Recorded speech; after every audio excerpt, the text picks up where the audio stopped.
नमस्कार दोस्तों, स्वागत है आप सभी का पाथफाइंडर पर। In a major breakthrough scientist के द्वारा दुनिया का पहला एवर सिंथेटिक ह्यूमन एम्ब्रियो को डेवलप किया गया है, वो भी स्टेम सेल्स के माध्यम से। यानी कि बहुत ही सिंपल भाषा में कहें तो एम्ब्रियो जिसके बनने के लिए एक एग और एक स्पर्म की आवश्यकता होती है, साइंटिस्ट ने उस पूरे प्रोसेस को बाईपास करते हुए ह्यूमन एम्ब्रियोस को क्रिएट किया है एक लेबोरेटरी में, only with the help of stem cells. आप लोग यहां पे देख पाएंगे ये वाली जो खबर है आज से 2 दिन पहले सामने आई थी। Scientist develop first ever synthetic human embryos using stem cells. ये काफी बड़ी डेवलपमेंट है, इसके बारे में डिटेल में हम लोग बातचीत करेंगे, लेकिन उसके पहले हमें स्टेम सेल्स को समझना होगा। हमें स्टेम सेल्स की जो अलग अलग किस्में होती हैं, जो उनकी अलग अलग टाइप्स होती हैं, उसको भी समझना होगा, तभी हम लोग इस नई डिस्कवरी को समझ पाएंगे। एंड आफ्टर दैट इसके साथ जुड़े हुए जो एथिकल और मॉरल कंसर्न्स हैं उनको भी हम लोग समझने का प्रयास करेंगे। तो आइए शुरू करते हैं दोस्तों मेरे साथ। मेरा नाम है अनिरुद्ध। यदि आप लोग मुझे फॉलो करना चाहते हैं, इस लेक्चर की पीडीएफ को डाउनलोड करना चाहते हैं, तो यहां पर दिए गए टेलीग्राम चैनल के माध्यम से ऐसा कर सकते हैं। इसके अलावा दोस्तों बताना चाहूंगा कि यूपीएससी सिविल सेवा परीक्षा की तैयारी को आसान करने के लिए हम लोग आपके लिए लेकर आए हैं एक बहुत ही अनोखी पहल, जिसमें कि इंडिया का सबसे अफोर्डेबल, सबसे कॉम्प्रिहेंसिव बैच आप लोगों के लिए लाया जा रहा है, जिसमें कि हम लोग आपके लिए कंप्लीट यूपीएससी सिविल सेवा तैयारी मात्र 8,000 में करवा रहे हैं। ध्यान रखिए, इसमें एनरोल करने का जो लिंक है वो दोस्तों नीचे डिस्क्रिप्शन में दिया हुआ है। एंड एनरोल करते time you have to use the coupon code ANI UPSC, तभी जाकर के आप इस बैच में मैक्सिमम डिस्काउंट अवेल कर पाएंगे और आपको 8,000 रुपए का ये प्राइस वहां पर दिख पाएगा। ऑल्सो मैं ही आपके लिए इस बैच में कंप्लीट फिजिकल ज्योग्राफी लेने वाला हूं, and once this is finish उसके बाद में साइंस एंड टेक भी मैं ही आपके लिए इस बैच में लेने वाला हूं, जिसमें कि हम लोग डिटेल में बायोटेक, डिफेंस टेक वगैरह वगैरह उन सभी चीजों की चर्चा करने वाले हैं। अगेन इसका जो लिंक है दोस्तों डिस्क्रिप्शन में दिया गया है। ऑल राइट, सबसे पहले स्टेम सेल्स को समझ लेते हैं। देखिए, स्टेम सेल्स की परिभाषा बेसिकली एक ऐसे तरह के सेल्स होते हैं जो कि स्पेशल माने जाते हैं, बिकॉज उनकी जो क्षमता होती है, they can develop into wide ranging types of cells in the human body. मतलब कि एक तरह का जो सेल है वो अलग अलग तरह के सेल्स में बन सकता है। फॉर एग्जांपल, अगर ये कोई स्टेम सेल है तो शायद ये ब्रेन सेल बन सकता है, जिसको कि हम लोग न्यूरल सेल बोलते हैं। ये शायद स्किन सेल बन सकता है, ये शायद मसल सेल बन सकता है, ये शायद मैमरी ग्लैंड का सेल बन सकता है, ये शायद टेस्टिकुलर सेल बन सकता है, किसी भी तरह का सेल बन सकता है। और यही स्टेम सेल्स की सबसे बड़ी खासियत होती है। इनफैक्ट स्टेम सेल्स की 2 इंपॉर्टेंट प्रॉपर्टीज हैं जिसकी वजह से इनको बहुत खास माना जाता है। एक प्रॉपर्टी तो मैंने आपको अभी बता ही दी है, that they can change into other type of cells which make up the body, and साथ ही में they can also divide repeatedly. मतलब कि ये ओवर एंड ओवर डिवाइड कर सकते हैं to produce the same new kind of cells. इस photo को ध्यान से देखिए, आपको समझ आएगा मैं क्या कहना चाह रहा हूं। जो बेसिकली इनकी प्रॉपर्टी नंबर 1 है वो ये वाली है कि एक जो स्टेम सेल है वो अपने ही किस्म के अलग अलग नए स्टेम सेल्स को क्रिएट कर सकता है। मतलब कि अगर मैं ये कहूं कि ये C1 है तो ये बहुत सारे C1 को यहां पर क्रिएट कर सकता है, और अगर मैं कहूं कि ये C1 है तो ये अलग अलग तरह के सेल्स को, C2 को, C3 को, C4 को, C5 को, C6 को क्रिएट करने की क्षमता रखता है। इसकी जो ये 2 विशेष प्रॉपर्टीज हैं, इस पहली प्रॉपर्टी को कहा जाता है मल्टीपोटेंसी। मतलब कि ये मल्टीपल टाइप्स में, मल्टीपल सेल्स में बन सकता है। एंड ये वाली जो प्रॉपर्टी है इसको कहा जाता है प्लूरीपोटेंसी। ये प्लूरीपोटेंसी वर्ड बेसिकली आया है प्लूरल से, मतलब कि एक ही तरह का सेल अलग अलग तरह के सेल्स में कन्वर्ट हो सकता है। इसकी जो यही वाली प्रॉपर्टी है ना, ये प्लूरीपोटेंसी वाली प्रॉपर्टी, इसी चीज का इनफैक्ट आगे जाकर के साइंटिस्ट के द्वारा इस्तेमाल किया गया है, जिसकी मदद से उन्होंने आज लेबोरेटरी में एक एम्ब्रियो को बना लिया है। But before that we also have to understand कि स्टेम सेल्स जो है उनका क्लासिफिकेशन करने का तरीका एक और भी होता है। अभी तो हमने उसकी केवल प्रॉपर्टीज को समझा है। अगर हम लोग ये देखें कि ह्यूमन लाइफ की जो डेवलपमेंट होती है उसमें अलग अलग टाइम के हिसाब से स्टेम सेल्स को डिवाइड किया गया है, जिसमें कि पहले 2 टाइप्स अगर आप देखेंगे तो पहला आता है एम्ब्रियोनिक स्टेम सेल, दूसरा आता है adult stem cell. Embryonic stem cell वो वाले स्टेम सेल्स होते हैं जो कि अर्लीस्ट स्टेज ऑफ डेवलपमेंट में देखने को मिलते हैं। यानी कि जब फर्टिलाइजेशन अभी हुई ही होती है, उस टाइम पे जब एक महिला की बॉडी में एम्ब्रियो क्रिएट ही हो रहा होता है, जस्ट बिल्कुल शुरुआत का टाइम होता है, स्टार्टिंग के 10-12 दिन का वो टाइम होता है, जब एम्ब्रियो क्रिएट हो रहा होता है, डेवलप हो रहा होता है, वहां पर जो उस टाइम पे स्टेम सेल्स बनते हैं उनको एम्ब्रियोनिक स्टेम सेल्स कहा जाता है। एंड वंस जब एक पूरा इंसान बन जाता है तो उसके ऑलमोस्ट हर ऑर्गन में आपको जो स्टेम सेल्स देखने को मिलते हैं उनको एडल्ट स्टेम सेल्स कहा जाता है। इन दोनों को समझना काफी जरूरी है, इन दोनों के डिफरेंसेस को समझना काफी जरूरी है। जो एम्ब्रियोनिक स्टेम सेल्स हैं ये बिल्कुल अर्लीस्ट स्टेज ऑफ डेवलपमेंट पे लिए जाते हैं और ये दोस्तों प्लूरीपोटेंट होते हैं। प्लूरीपोटेंट मतलब कि ये किसी भी तरह के सेल टाइप को जन्म दे सकते हैं। They can become all cell types of the body because they are pluripotent. And अगर stem cells, adult stem cells की बात करते हैं, ये दोस्तों मल्टीपोटेंट होते हैं। They have the capacity to self renew by dividing and to develop into multiple specialised cell types in a specific tissue और ऑर्गन। मतलब कि जो वो वाला बेसिकली सेल है ये उसी तरह के और सेल्स बन पाएगा। फॉर एग्जाम्पल अगर मैंने मान लीजिए किसी ब्रेस्ट सेल को लिया है तो वो वाला जो ब्रेस्ट सेल है वो और बहुत सारे ब्रेस्ट सेल्स को बना पाएगा। फॉर एग्जाम्पल अगर मैंने किसी टेस्टिकुलर सेल को लिया है तो वो वाला जो टेस्टिकुलर सेल है ये और बहुत सारे टेस्टिकुलर सेल्स को क्रिएट कर पाएगा।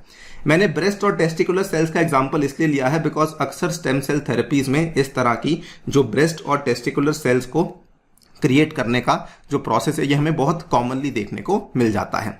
और इनकी यही लिमिटेशन है that they are limited to differentiating into different cell types of their tissue of origin. Now ये तो हो गए आपके दो तरह के स्टेम सेल्स जो कि ह्यूमन लाइफ डेवलपमेंट के स्टेजेस के हिसाब से बनाए गए हैं। तीसरे यहां पे स्टेम सेल्स एक और होते हैं जिनको कि इंड्यूस्ड प्लूरीपोटेंट स्टेम सेल्स कहा जाता है। यहां पर induced is the main word जो कि बेसिकली बताता है कि ऐसे स्टेम सेल्स जिनको कि आपने लेबोरेटरी में इंड्यूस किया है, मतलब कि साइंटिस्ट ने उनको कंप्लीटली लेबोरेटरी में ही क्रिएट किया है और इनके नाम में ही प्लूरीपोटेंट आता है। मतलब कि ये ऐसे स्टेम सेल्स हैं जो कि प्लूरीपोटेंसी की क्षमता रखते हैं। साइंटिस्ट इन स्टेम सेल्स को लैब में क्रिएट करते हैं, नॉर्मल सेल्स को उठा लेते हैं, उनको क्रिएट करते हैं, उनको कन्वर्ट कर देते हैं स्टेम सेल्स में, और जब उनको ये स्टेम सेल्स में कन्वर्ट कर देते हैं they almost behave in a similar way to the embryonic stem cells so that they can be used for developing a range of therapies. ये बेसिकली आपके तीन तरह के स्टेम सेल्स हैं जो कि आज दिन तक इस दुनिया में एग्जिस्ट करते हैं।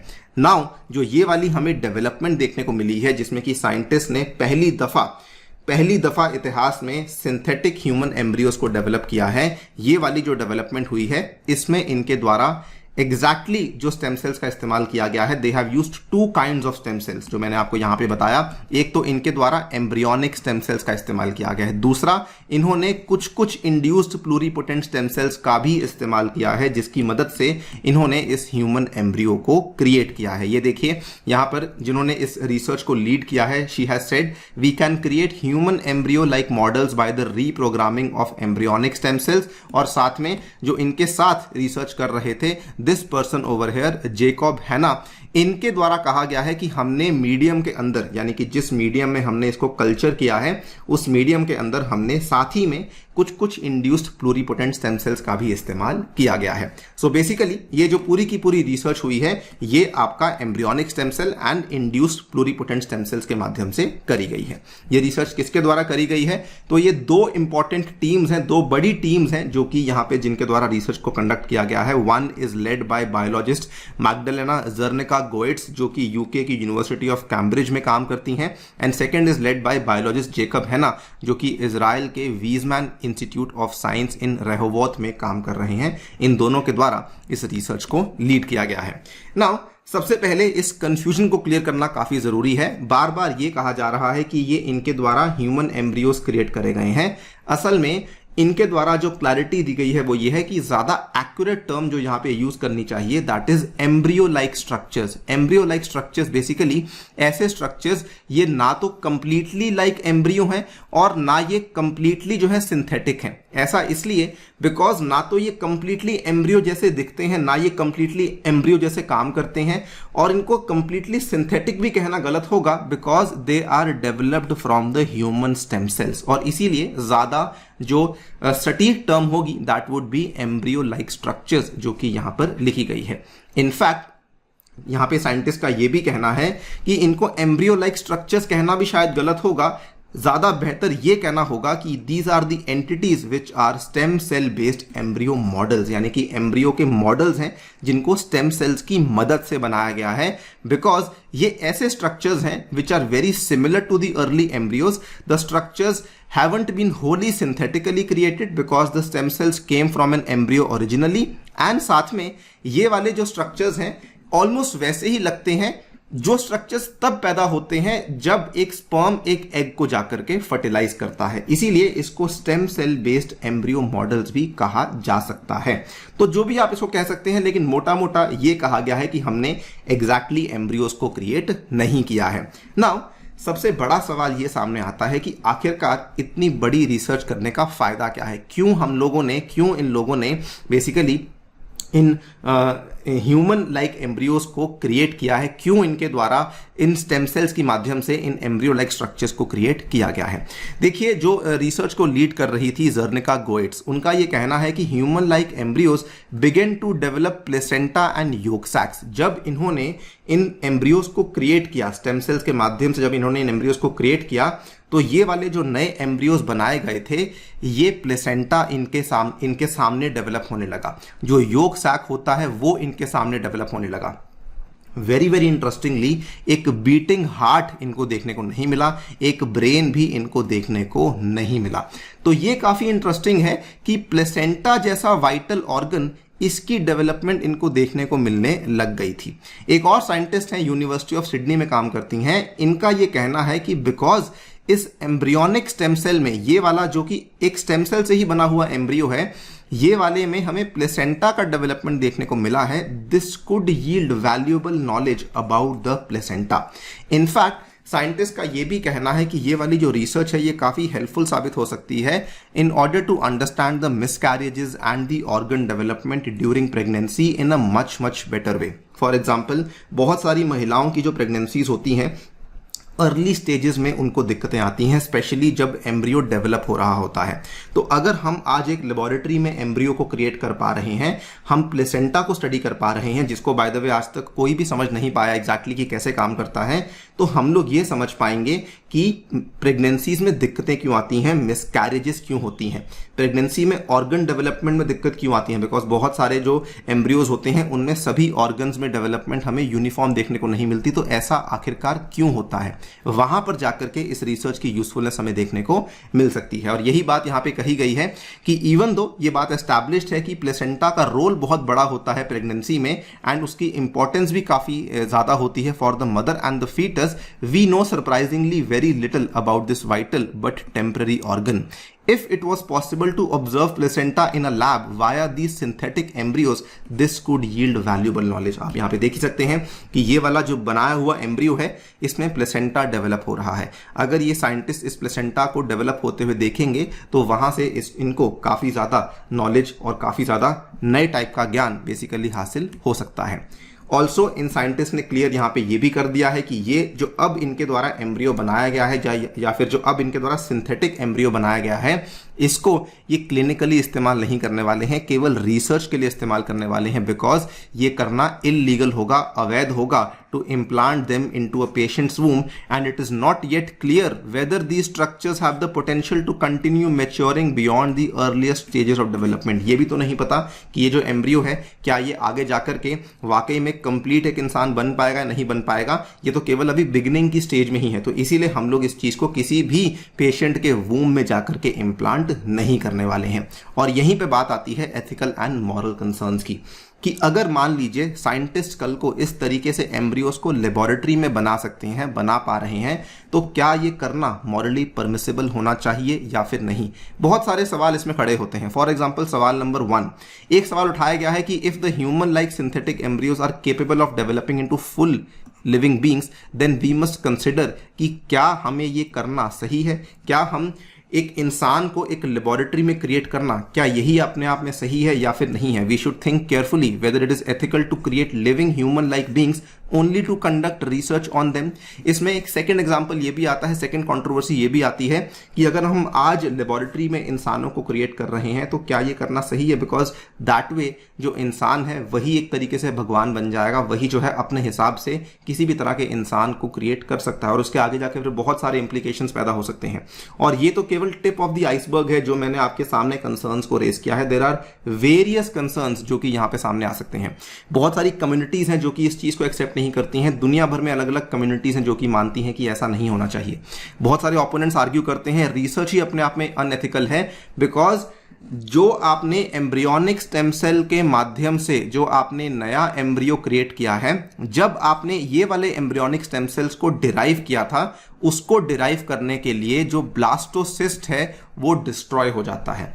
अगर आप एक ब्लास्टोसिस्ट को डिस्ट्रॉय कर रहे हैं, मतलब कि आप एक डायरेक्ट एम्ब्रियो को डिस्ट्रॉय कर रहे हैं इन एम्ब्रियोनिक स्टेम सेल्स को क्रिएट करने के लिए। हालांकि इसके बहुत सारे काउंटर रिसर्चेस भी अवेलेबल हैं, लेकिन यह भी कहा जाता है कि ये होना भी पॉसिबल है। ब्लास्टोसिस्ट क्या होता है, मैंने पहले भी जिक्र किया था दोस्तों। ब्लास्टोसिस्ट बेसिकली क्या होता है कि जब फर्टिलाइज्ड एग अपने 5वें या 6ठे दिन में होता है तो जो कवरिंग बनती है उसको ब्लास्टोसिस्ट कहा जाता है। It is a rapidly dividing ball of cells, ये आप देख सकते हैं, इसको दोस्तों बेसिकली ब्लास्टोसिस्ट कहा जाता है। और इसी के अंदर हमें जो इसके अंदर हमें सेल्स देखने को मिलते हैं ना, यही वाले सेल्स आगे जाकर के एम्ब्रियो बनते हैं। तो इन्होंने कहा कि अगर आप इनको निकाल करके आप एम्ब्रियोनिक स्टेम सेल्स को डिराइव कर रहे हैं जिससे कि आप आगे जाकर के एक सिंथेटिक एम्ब्रियो बना रहे हैं, तो आप ब्लास्टोसिस्ट को डिस्ट्रॉय कर रहे हैं। So there are various ethical and moral concerns जो कि इसमें आते हैं। अगेन ये केवल कुछ ही मैंने हाईलाइट करे हैं, लेकिन इसमें और भी बहुत सारे कंसर्न्स आते हैं। तो अल्टीमेटली वे अहेड क्या हो जाता है, देखिए ये पूरी की पूरी जो टेक्निक है जिसको डेवलप किया गया है सो दैट रिप्रोडक्शन में असिस्टेंस मिल सके। साइंटिस्ट का ये कहना है कि जिस तरीके से इन विट्रो फर्टिलाइजेशन जैसे प्रोसेस को हमने सिंप्लीफाई किया है, जिस तरीके से हमने इन विट्रो फर्टिलाइजेशन के प्रोसेस को लेकर हमने एक लीगल फ्रेमवर्क एस्टैब्लिश किया है, जब तक वैसा फ्रेमवर्क हमें stem cell derived models of human embryos को लेकर देखने को नहीं मिलता है, तब तक हमें इस चीज को बहुत ही सीमित रखना चाहिए। There is an urgent need for regulations to provide a framework for the creation and use of stem cell derived models of human embryos. जब तक वो नहीं होता है, हमें इनका इस्तेमाल केवल और केवल रिसर्च पर्पस के लिए करना चाहिए, वो भी लिमिटेड पर्पसेस के लिए ही इसका इस्तेमाल किया जाना चाहिए। So that was it regarding this new discovery जो कि साइंटिस्ट द्वारा करी गई है। आपकी दोस्तों इसको लेकर क्या राय है जरूर बताइए हमें कमेंट सेक्शन में। जाने से पहले बताना चाहूंगा कि हमारा सीसैट का कोर्स भी लाइव हो चुका है, उसको जाकर के भी आप लोग एनरोल कर सकते हैं। एंड इसके अलावा हमारा जो टेस्ट सीरीज है वो भी लाइव हो चुकी है, इसमें जाकर के भी आप लोग एनरोल कर सकते हैं using the special coupon code ANI UPSC। Thank you so much for listening, stay tuned and stay safe.